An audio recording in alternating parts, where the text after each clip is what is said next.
I'm gonna make a pork Milanese with shortbread Girl Scout cookies. Okay, doesn't that sound good? I see where you're going with this. Yeah, you see that. So right away, we're going to the breading station. We're gonna make our bread. So Alex is gonna mix up the shortbread, Parmesan cheese. You can use Romano if you want, but I think Parmesan is perfect. And panko, which is very dry Japanese breadcrumbs. To me, the best there is.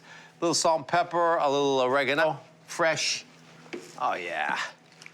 And that's gonna be our breading. Very important that you season the breading because this is a bunch of, when you have a Milanese, which you're pounding it flat, that's what I mean. You need to season everything. A lot of people don't season it. It has no flavor at the end of the day. I hate that. And you taste bread, right? Yeah. So while she's doing that, I'm gonna take this. So I've taken this, I pounded it out on both sides, and I had the butcher clean the bone, all right? Beautiful.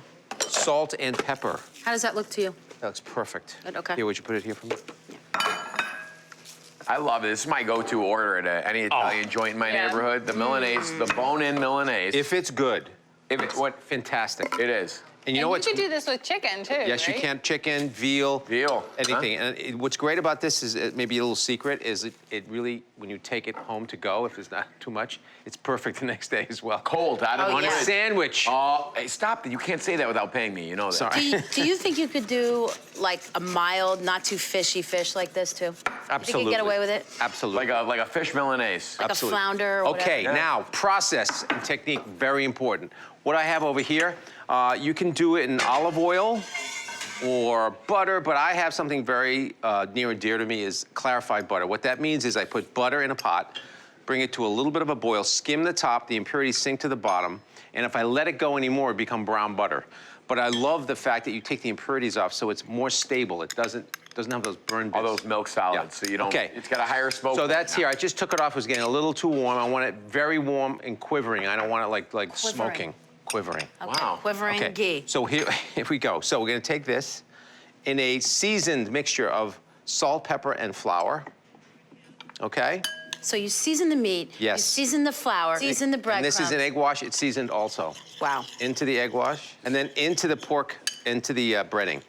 And that's got the shortbread cookies in the breadcrumbs. Yes. Salty sweet. Salty sweet. Goes right? great with pork, man. Nothing wrong with that. So I want to make sure, and what I've done is I've kept one hand completely free so I can cook with it, okay? Again, into the seasoned flour, and I pounded these about 1/4 inch thin. It just gives it enough time to reach a point where it's crispy, it has enough time in the pan, and it's not so dry. If it's way too thin, it's just a mess. Into the seasoned egg. So the flour kind of gets the egg to say, hey, sign up for this. Exactly. And then the egg says to the cookies and the breadcrumbs and the cheese, let's do this. We're in it together. So in the meantime, Alex is making a really incredible vinaigrette with salt, pepper, onion, garlic, mustard, balsamic, and olive oil. So now we're good. gonna now the magic happens. We're gonna take a little bit of sage and some thyme and put it in here, and you hear that sparkle? That's gonna really flavor the clarified butter. That's what you call giving your dish 1,000 points of light. All the flavor. I love that. 1,000 points of So light. what this is doing is really making this butter into a sage and thyme bath. Now we're gonna take this and we're gonna put it away from you so it doesn't splash you. Of course. Don't want to splatter that nice jacket. No, don't. Well, That's hurry. most important. Forget your hands, it's about the clothes. It's got a lot of flour on it already. It does from before. And if you see that it's boiling just nicely, it's just simmering, just turn it up because when you put something into the pan, it brings the heat down. So we're gonna let that just hang out there. Look how nice that is. And also, they're kind of thick, so They that are. does change the temperature of the butter. So this is gonna cook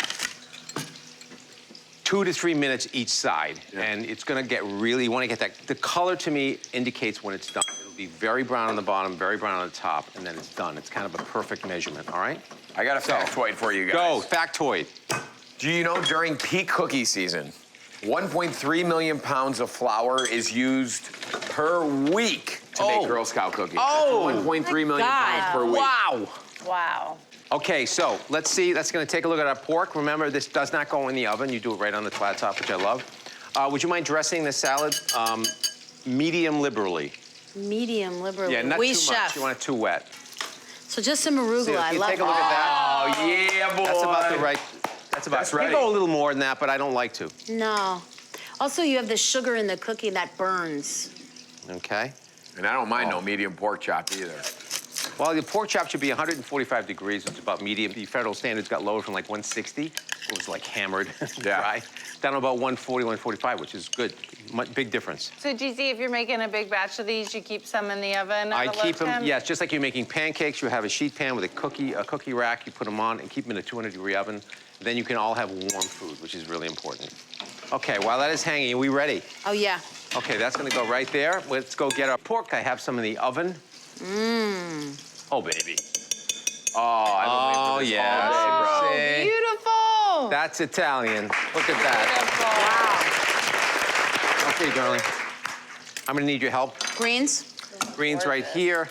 Let's put it in this bowl. All right. And you want to put a little salad on for me? Oh, I'll put the Yes. salad. You can put the All right. salad.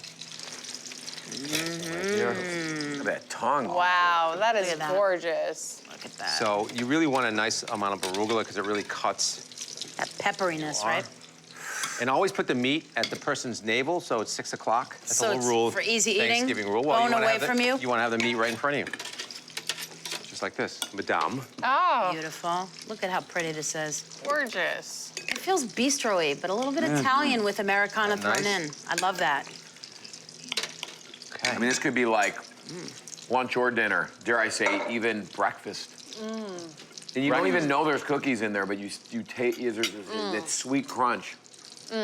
So nicely paired with the pork and the peppery arugula. That's like a perfect entree, if you ask me. It's like it's like a glass of wine, and you're like happy, right? I would never know that there were cookies in this, but it does have that little subtle sweetness, that little something, something, and you're not sure why it's so good. It's just so good. And I love having that really vinegary salad to go with it. There's such a nice crunch to this. I just love this. That crispiness is my perfect meal.